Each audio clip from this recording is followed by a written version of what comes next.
Suatu ketika kau atau orang rata-rata sedang berjalan sendirian dan sekitar 10 orang tiba-tiba lari keluar dari tikungan menuju ke arahmu. Maka kemungkinan besar kau akan ikut lari bersama mereka. Apalagi jika mereka berlari sambil teriak histeris. Dalam keadaan berlari bersama, kau akan bertanya mungkin, "Ada apa?" Dan salah satu di antara mereka menjawab, "Ada anjing gila."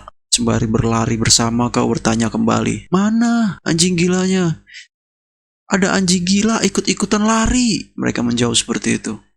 Lalu mendengar jawaban itu, sebagian dari orang rata-rata akan langsung berhenti. "What?" Sialan dalam hati dia. Lalu mereka berhenti, nyadarinya bahwa mereka telah tertipu. Meskipun sebagian lain dari orang rata-rata akan tetap ikut-ikutan terus berlari. Maybe sampai mati, sembari bertanya dalam pelarian.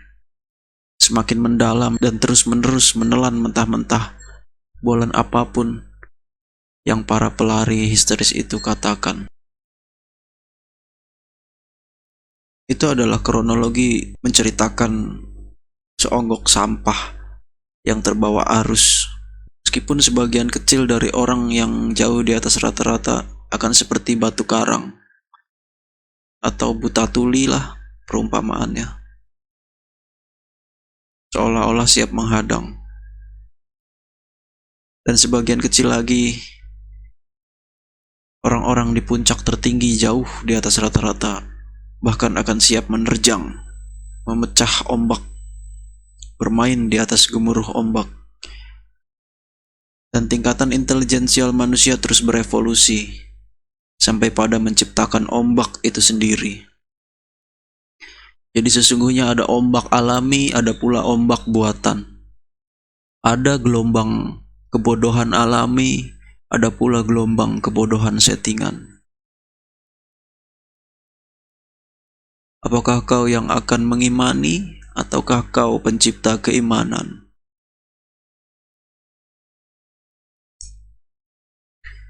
Dan suatu ketika aku bertanya kepada, katakan saja dia bernama Mu'am, seseorang yang cukup memiliki gelar intelektual, katakanlah bergelar S2 komunikasi, spesialis teologi dogma impor di kota Gajah, bergedung cukup megah, jaringan luas dari para orang-orang yang berpassion sejenisnya. Aku bertanya, apakah kau percaya akan adanya Tuhan? Lalu dia sontak menjawab, ya, aku percaya. Sebuah jawaban yang sebenarnya sudah aku prediksi. Pasti dia akan menjawab seperti itu. Lalu aku kembali bertanya kepadanya, apakah kau percaya akan adanya naga? Atau unicorn? Or maybe kontolodon? Dia berpikir sejenak lalu mengatakan, tidak. Aku kembali bertanya, kenapa? Apa kau tak percaya akan adanya naga, unicorn, kontolodon? Lalu dia berkata lagi, memberikan sebuah jawaban. Karena tak pernah melihatnya. Apakah kau pernah melihat Tuhan? Lalu dia termenung, sembari menggumam.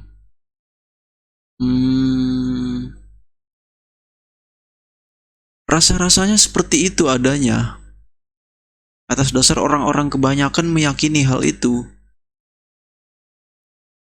Jadi kau mempercayai Tuhan atas dasar asumsi dari orang-orang kebanyakan. Meskipun kau tak pernah langsung melihat Tuhan itu sendiri. Kurang lebih begitu. Begitu yakin akan hal itu, kemungkinan besarnya ada. Karena sebegitu banyaknya orang sedunia ini mempercayai akan hal itu.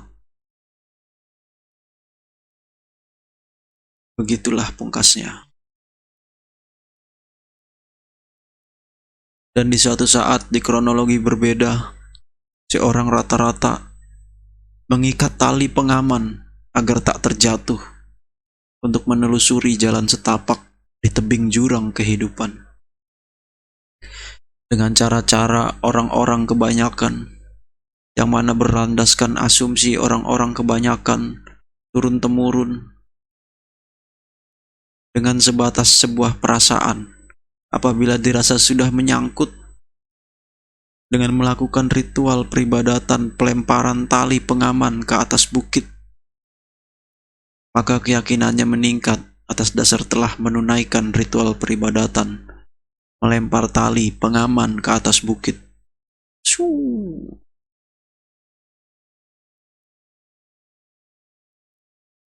Agar tidak terjatuh ke jurang dalam menjalani kehidupan di jalan setapak di lereng jurang.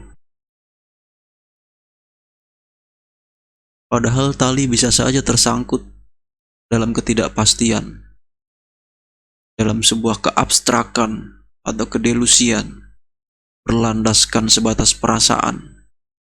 Ketika dirasakan sudah kuat, dijajal, ditarik-tarik, sudah kuat untuk menahan beban diri atau kehidupan. Ditambah lagi dengan visualisasi banyak juga orang yang selamat, dalam artian tidak merugikan kehidupan minimal manusia lainnya, dalam menelusuri jalan kehidupan di tebing jurang penyesatan. Hal itu menambah semakin kuat ritual melempar tali pengaman ke atas bukit. Meskipun tidak sedikit juga banyak disaksikan yang terjatuh ke dalam jurang penyesatan, dalam artian merugikan kehidupan manusia yang lainnya. Pada saat momen terjatuh, mereka mencoba menggapai apapun sebanyak-banyaknya, termasuk orang-orang di sekitar, baik sadar atau tidak, telah merugikan kehidupan manusia yang lainnya. Lalu, apalah arti kau berbuat baik bila atas dasar nilai-nilai keturunan, meskipun itu sudah separuh perjalanan atau bahkan di ujung kehidupan? Padahal nilai-nilai itu belum tentu sebuah kebenaran.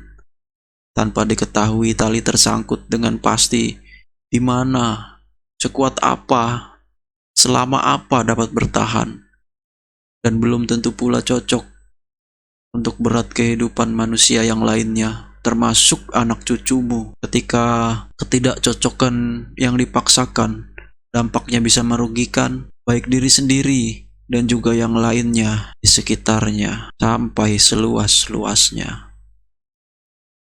Kau tak mengerti esensi yang sesungguhnya, kenapa kau tidak membunuh. Kau tak mengerti kenapa kau tidak mencuri, kau tidak memperkosa, dan lain-lain sebagainya. Selama ini hanya sebatas hal-hal yang tak pasti, delusi atau janji-janji. Hanya sebatas ini zona berpikir manusia rata-rata yang mengalami stagnan evolusi pemikiran, termasuk moral dan etika kehidupan. Hanya sebatas korban katanya, bak sampah terbawa ombak faktanya.